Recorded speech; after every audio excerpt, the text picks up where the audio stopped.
안녕하세요. 신채호와 함석헌보다 앞세대 사람인 박은식을 가장 마지막에 소개하는 이유는 그의 한국 통사가 우리 근대사에 관한 내용이기 때문입니다.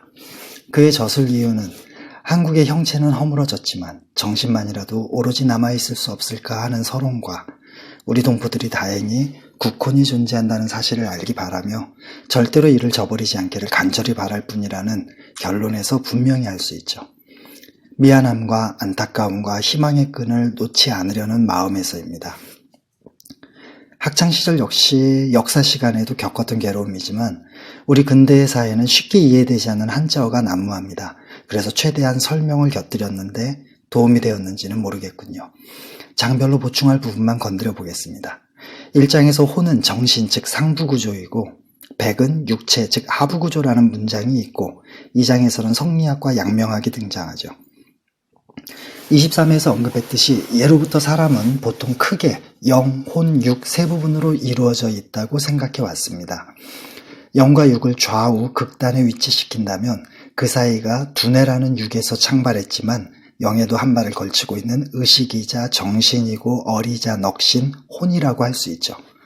육의 관점에서 보자면 영은 절대불변이자 타고난 본성인 성이고 혼은 성과 정에 한 발씩 걸치고 있는 마음인 심이며 육은 외부의 자극 때문에 마음에서 일어나는 정이라고 할 수 있습니다. 그리고 전 우주 즉 하늘에는 과학의 자연법칙에 해당하는 어떤 원리이자 이치인 리가 있고요. 그래서 성이곤 리라고 믿는 것이 성리학이고 심이곤 리라고 믿는 것이 양명학입니다. 흥선대원군이 권력을 잡으면서 펼친 여러 정책이 어떤 결과를 초래했는지에 대해서는 다양한 평가가 있을 수 있지만 변함없는 두 가지 사실은 그 모든 정책은 오로지 왕권의 광화를 위한 수단이었고 그 왕권은 반드시 자기 아들들을 통해 자기 가문 안에서만 이어져야 한다는 생각으로 수렴한다는 점입니다. 특히 후자는 명성황후 시의 사건 때 그가 일본에 내건 조건이 자기 두 아들을 고위관료로 임명해달라는 것이었다는 사실이 입증해주죠. 며느리 민씨와 수십 년에 걸친 부끄럽고도 부끄러운 부부간의 진흙탕 싸움이 당시 우리나라를 더 처참하게 만든 원인입니다. 오로지 자기 가문과 일족의 안녕과 부귀 영화만을 위하는 자들을 보면 35회에서 나무의 씨가 보존되는 것이 높은 가지 끝이 아니요 낮은 땅속인 것 같이 옳은 사람의 씨도 정부의 높은 자리에는 있지 않다는 함석헌의 말이 뇌리를 떠나지 않네요. 35회에서는 언급되었지만 여기에서는 등장하지 않는 것이 최초의 천주교 탄압인 신의 박해입니다. 그리고 신유 박해와 기의 박해와 병인 박해가 이어지죠. 혹시 시험을 준비하는 학생들이 있다면 이름을 순서대로 외우기보다는 첫 자와 두 번째 자를 따로 따서 순서대로 신신기병 해유해인으로 외우는 것이 더 효과가 좋을 듯합니다. 사실 이것보다 당쟁의 분포도가 훨씬 더 어렵죠. 일단 1570년대쯤 동인과 서인으로 갈라졌고 방위 이름을 사용한 동인은 곧바로 경상좌도를 대표하는 이황의 문화생들인 남인과 경상우도를 대표하는 조식의 문화생들인 북인으로 갈라졌으며 북인은 다시 대북과 소북으로 갈라지고는 인조반정과 함께 50여 년 만에 사라졌습니다. 결국엔 동인에서 남은 건 남인뿐이고 당쟁 내내 소수파로 머물게 되죠. 서인은 선호시로 기억하면 쉽습니다.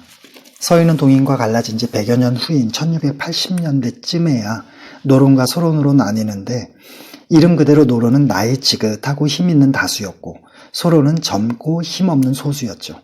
그래서 소론은 곧 사라지고 다시 100여 년 후 정주가 즉위하면서 노론은 시류에 편승했다는 뜻의 다수파인 시파와 구석에 찌그러져 있다는 뜻의 소수파인 벽파로 갈라집니다. 그래서 권력의 흐름을 크게 보면 동남의 선호시라고 요약할 수 있죠. 흥선대원군이 쇄국 정책을 강하게 시행하게 된 일련의 사건들을 보면 참 운이 없었다고 할 수 있습니다. 그가 아니라 우리나라의 말이죠. 제가 흥선대원군의 위치였더라도 그런 사건들이 연속으로 터지면 개화가 아니라 쇄국을 할 수밖에 없다는 생각이 들 정도입니다. 도대체가 서양에 대해 좋은 기억을 갖게 할 만한 사건이 하나도 없었으니까요. 1873년 함께 힘을 모아 흥선대원군을 몰아냈지만 민씨와 최익현의 생각은 매우 달랐을 겁니다.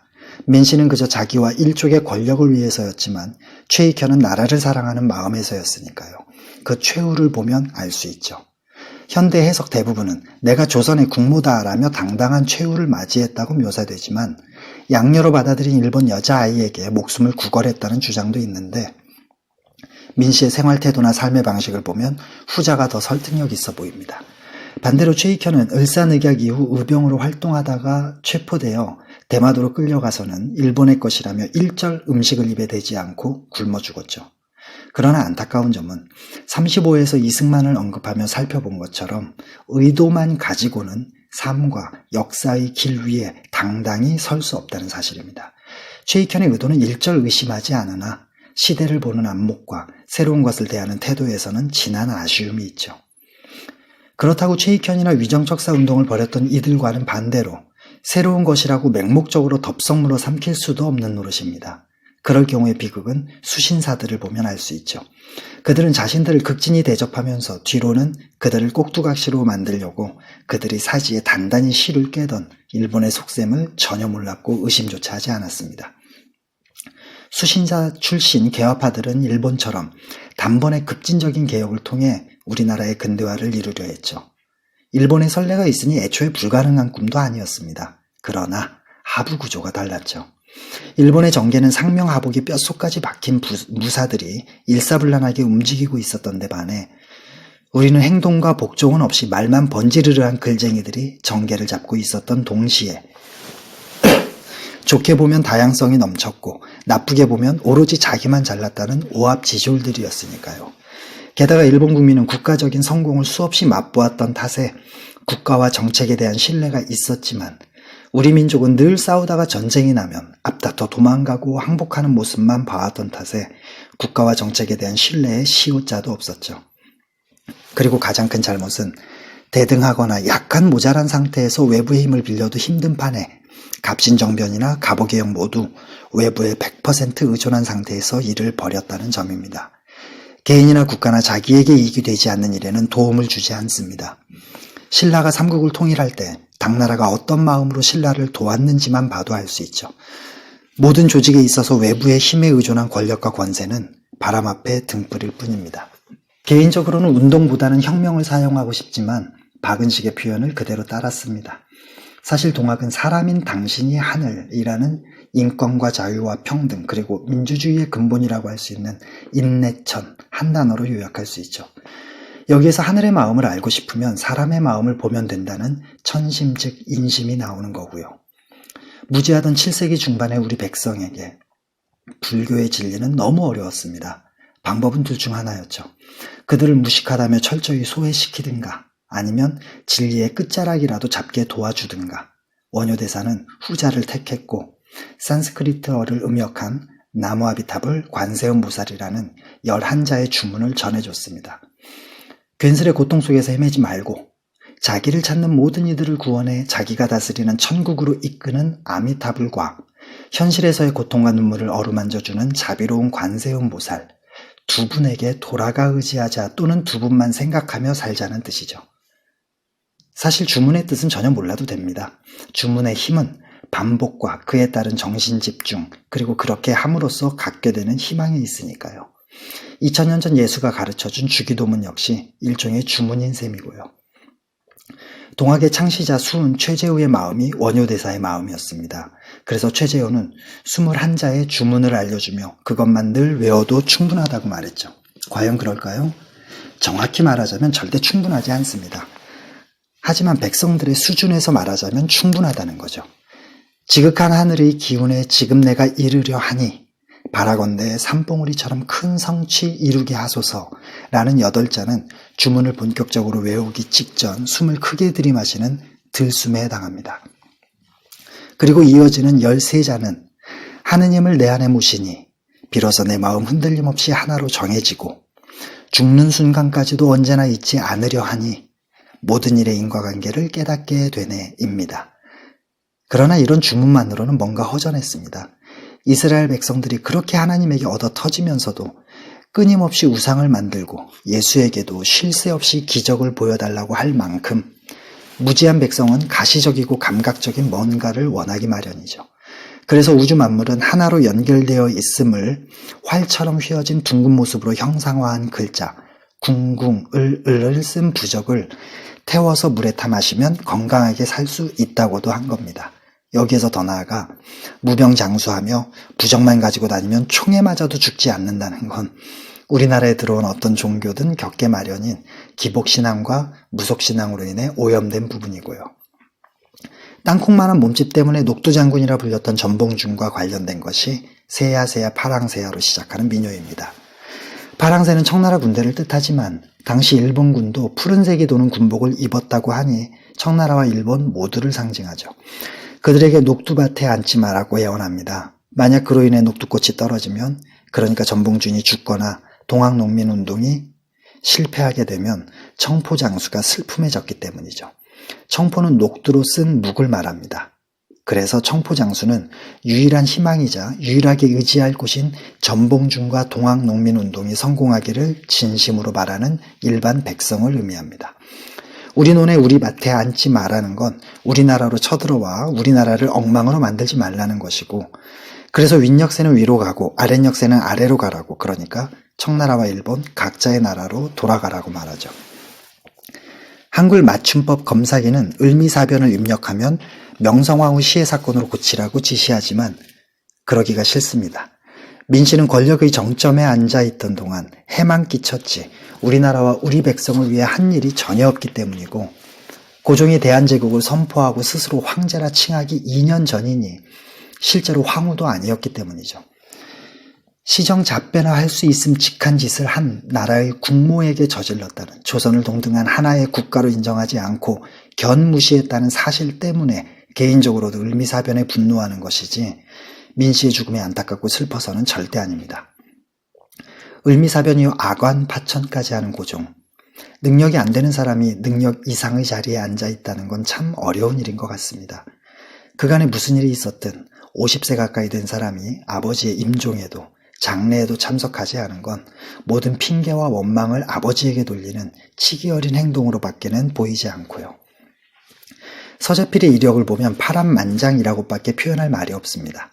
갑신정변의 실패로 멸문지화를 당하고는 철저히 미국인이 되겠다고 결심하고 또 그렇게 되었으나 잊을 수 없는 아픔을 준 조국의 부름에 기다렸다는 듯 한 걸음에 달려온 그의 마음. 부른 지 3년도 되지 않아 조국이 내치려하자 조국의 재정 상태는 아랑곳 없이 서양인처럼 철저하게 위약금까지 모두 받아냈고, 떠나면서는 조국이나 고국이 아니라 당신네 나라라는 표현까지 써가며 있는 정 없는 정 모두 끊어버리려 했던 그 마음. 그러나 젊은 인재들의 해외 유학을 독려하고 물심양면으로 지원하며 경술국치 이후엔 자기의 사업이 망할 지경에 이르기까지 자금을 모아 독립운동에 보탰던 그 마음. 그것을 어찌 헤아릴 수 있겠습니까? 그저 고마울 뿐입니다. 박은식이 지적하는 당시 우리 민족의 두 가지 병폐는, 첫째, 연약하고 완만하여 용기 있게 나아가는 기계가 없이 모든 일에 위축되는 것이요. 둘째, 경솔하고 조급하여 견실한 역량도 없이 헛되이 허영만 꿈꾼다는 겁니다. 첫째는 수천 년간 이놈 저놈에게 두들겨 맞으면서 눈치만 보던 버릇이 뼛속까지 박혀서이고, 둘째는 함석헌의 표현대로 하자면 어떤 것에 관해 깊이 헤아려 생각함이라는 뜻을 지닌 사색과 심각성 없이 늘 운만 바라고 자기를 구원해줄 누군가만 바라왔기 때문이죠. 지금은 조금 나아지기는커녕 이 두 가지가 더욱 골마있는 상태입니다. 국회에서 자기들끼리만 부끄러움이 뭔지도 모르는 유치원생처럼 목청 터져라 씩씩대며 큰소리칠 뿐, 외국 상대로는 눈도 제대로 맞추지 못하고 비굴한 미소만 가득 지으며 회담이나 협정이 우리에게 유리한지 불리한지조차 가려보지 못한 채 오로지 땡큐와 아리가또만 연신 반복할 뿐이니까요. 박은식은 분명히 말합니다. 일본이 철도 부서를 비롯해 공장을 세우고 여러 근대화 과정에 초석을 놓은 건 우리나라의 근대화를 도와주려던 것이 아니라 우리나라의 재화를 빼앗아 이익만 가져가려 했던 것이라고 말이죠. 이 부분에서 여론이 가장 많이 갈립니다. 일본이 우리의 근대화를 위해 무척 힘썼다고 말하는 이들의 근거가 되는 부분이기도 하죠. 반박하는 것 자체가 무척 창피하지만 그래도 그들의 주장을 달리 말하자면 이렇습니다. 누군가가 여러분에게 내가 싫거나 미워서가 아니라 사랑해서 이러는 거니까 조금만 참아, 알았지? 라고 말한 후 여러분을 구타했다면 그건 구타가 아니라 여러분에 대한 사랑의 표현이라는 겁니다. 구타하기 전 했던 말 한마디가 바로 그 증거라는 거죠. 여러분에게 데이트 폭력을 저지르면서 상대방이 중간중간 선물 공세를 펼쳤다면 그가 여러분에게 사준 건 선물이 맞다는 겁니다. 영수증과 포장지와 제품이 그 증거라는 거죠. 과연 그럴까요? 그건 선물도 폭력에 대한 죄책감도 아닙니다. 펍은 폭력에 상응한다고 스스로 생각한 재정적 지출을 통해 자기가 자기에게 하사하는 면죄부일 뿐이죠. 음식점에서 식사한 후 계산하려 하는데 지갑을 두고 왔습니다. 시간은 좀 걸리겠지만 어쩔 수 없이 친구나 부모에게 전화해서 돈 좀 보내달라고 하고 잠시 기다리면 해결될 문제이죠. 이런 생각에 전화기를 들었는데 함께 식사한 친구가 후다닥 계산을 합니다. 뭐 굳이 그럴 필요까지는 없는데 싶었지만 그래도 고맙다고 말하려던 차에 그 친구가 자기가 밥을 산 거라고, 얻어먹으니 좋냐고, 사람이 왜 그렇게 준비성이 없냐고, 자기의 호의를 잊지 말고 갚으라고 있는 생색 없는 생색 내기 시작합니다. 누가 자기 보고 대신 계산해달라고 부탁했나 싶죠. 이것이 일본의 모든 행위가 우리의 근대화를 위한 게 아니라 자기 입속을 차리려는 짓이었다는 박은식의 의견에 제가 동의하는 이유입니다. 시간은 걸릴지언정 우리 스스로 할 수 있었고 하려던 근대화였죠. 아무리 일본이 싫더라도 우리가 배워야 할 점은 그들의 허허실실과 장기적인 준비성입니다. 겉으로는 허리를 90도까지 구부리며 상대방의 비위를 맞춰주는 것 같아도 속으로는 상대방을 이기기 위해 정신을 모으고 그것도 빨리빨리가 아니라 시간이 얼마나 걸리더라도 철저하게 준비하려는 자세를 말하는 거죠. 러일 전쟁을 준비하는 데만도 청일 전쟁 후 9년이 걸렸습니다. 모든 게 일순간에 감정에 휘둘리는 우리 같았으면 까짓거 청나라도 이겼는데 러시아쯤이야 하면서 보충할 건 보충하고 이것저것 철저히 따지지도 않은 채 당장 달려들었을 텐데 말이죠. 1905년의 늘산의학이나 2년 후인 1907년의 정미칠의학이면 어김없이 나오는 게 을사오적과 정미칠적입니다. 그러나 그들에게만 초점을 맞춰서 분노하기엔 당시 모든 기득권이 너무도 철저히 썩어 있었습니다. 그래서 시간이 걸리고 고통이 크더라도 친일파 청사는 반드시 해결했어야 할 민족적인 문제였죠. 그런데 그러지 못했고 이제는 그것이 만성위암이 되어 민족 자체가 늘 속이 더부룩하고 먹은 것 없이 구토가 일어나며 힘이 없고 빈혈로 인해 픽픽 쓰러지게 된 겁니다. 하나를 하더라도 정확히 꼼꼼하게 한다면 당장은 더뎌 보여도 그것이 가장 좋은 방법인 줄을 아직도 모르고 있기 때문이죠. 영어 단어 프라임이 왜 가장 기본적이고 근본적인이라는 뜻과 함께 가장 중요하고 최상의 가치를 갖는 이라는 뜻인 줄을 모르는 겁니다. 그래서 28회 마지막에서도 언급했듯이 모든 분야에서 여전히 기초가 너무도 부실하죠. 당장의 성과가 없다는 이유에서입니다. 겉만 화려하고 가격만 비싼 새로 지은 아파트 방문 사이에서 곰팡이가 버젓이 당당하게 자라는 나라죠. 사실 시간은 전혀 문제되지 않습니다. 오히려 수백 년에 걸쳐 하나의 건물을 짓게 되면 그것이 관광명소가 될 수 있음을 여러 나라가 잘 보여주고 있죠.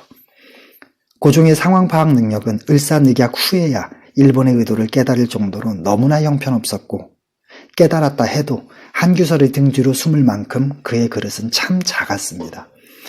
물론 을사늑약 이후 나름 상황을 바꾸려고 노력했던 점은 인정합니다. 그러나 그때도 일본 이외 강대국들의 의도에 대해서는 여전히 무지해서 아까운 인재들을 헛되이 죽게 했죠. 최초로 태극기를 그려 배에 달고 일본에 도착한 박영효와 시일야 방성대국으로 나라 잃은 국민의 아픔을 절절히 표현한 장지연의 변절을 보면 어떤 생각이 드나요? 변절은 순간입니다. 매 순간 깨어있지 못하고 잠시 민족과 국가와 시대와 역사의 외침에 귀를 막는 순간 모든 게 변해버리죠. 그런즉 예수도 항상 깨어있으라고 외쳤습니다. 누구도 그날과 그때를 알지 못하기 때문이죠.